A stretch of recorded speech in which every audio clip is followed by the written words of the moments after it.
এই, তুমি জ্যোতিষ টতিষ জানো নাকি? না, পুরুষদের মনের কথা জানতে হলে মেয়েদের জ্যোতিষ জানতে হয় না। বাহ, দারুণ বলেছো তো। তাহলে তোমার মুখ থেকে শুনি যে আমার ইচ্ছেটা কি। 99.99% জন পুরুষের নিজের সদ্য বিবাহিতা স্ত্রীকে দেখলে যে ইচ্ছেটা হয় সেই ইচ্ছেটার নাম? মাছ দেখলেই বেড়ালের চুপ চুপ করা।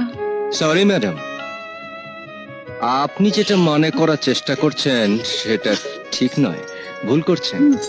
এই মুহূর্তে আমার ইচ্ছেটা হলো 99.99% জন বাঙালি পুরুষের অফিস থেকে বাড়ি ফিরে যে ইচ্ছেটা হয় সেটা।